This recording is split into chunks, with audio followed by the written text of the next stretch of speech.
ಬರೀ 17 ಜನ ಮಡಿಕೊಂಡು ನಾನು ಹರಿತೀನಿ ಹರಿತೀನಿ ಹರಿತೀನಿ ಅಂತಂದ್ರೆ ನಿಮ್ ಕೈಲಿ ಏನು ಮಾಡ್ಲಿಕ್ಕೆ ಸಾಧ್ಯ ಇಲ್ಲ.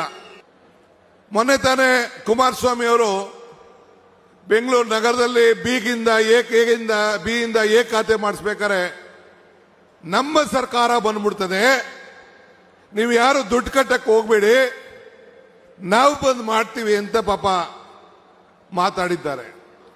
ಅಧಿಕಾರ ಕೊಟ್ಟಾಗ ನಿನ್ ಕೈಲಿ ಮಾಡಕ್ಕಾಗದೇ ಇದ್ದಾಗ, ಅಧಿಕಾರ ಇಲ್ಲದೆ ಹೋದಾಗ ಬರೀ 17 ಜನ ಮಡಿಕೊಂಡು ನಾನು ಹರಿತೀನಿ ಹರಿತೀನಿ ಹರಿತೀನಿ ಅಂತಂದ್ರೆ ನಿಮ್ ಕೈಲಿ ಏನು ಮಾಡ್ಲಿಕ್ಕೆ ಸಾಧ್ಯ ಇಲ್ಲ.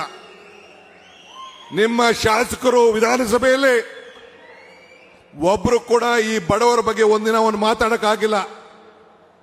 ನಿಮ್ಮಲ್ಲಿರೋಂತಹ ಸಮಸ್ಯೆ ಬಗ್ಗೆ ಬಗೆಹರಿಸ್ಕೊಳ್ಳಕ್ಕೆ ನಿಮ್ಮ ಹತ್ರ ಟೈಮ್ ಇಲ್ಲ. ಇನ್ನು ಸರ್ಕಾರ ಬರ್ತದೆ ಅನ್ನೋ ಮಾತಾಡೋಂಥ ಅವಶ್ಯಕತೆ ಬೇಡ. ಅದಕ್ಕೆ ಹಿಂದೆನೇ ನಾನು ಉತ್ತರವನ್ನು ಹೇಳಿದ್ದೇನೆ. ಕೊಟ್ಟ ಕುದುರೆಯನ್ನು ಅಲ್ಲಮ್ಮ ಪ್ರಭುಗಳು ಒಂದ್ ಕಡೆ ಒಂದು ಮಾತು ಹೇಳ್ತಾರೆ, ಕೊಟ್ಟ ಕುದುರೆಯನ್ನು ಹೇರಲು ಬಯಸುವನು, ಕೊಟ್ಟ ಕುದುರೆಯನ್ನು ಹೇರಲು ಬಯಸುವನು ವೀರನೂ ಅಲ್ಲ ಶೂರನೂ ಅಲ್ಲ.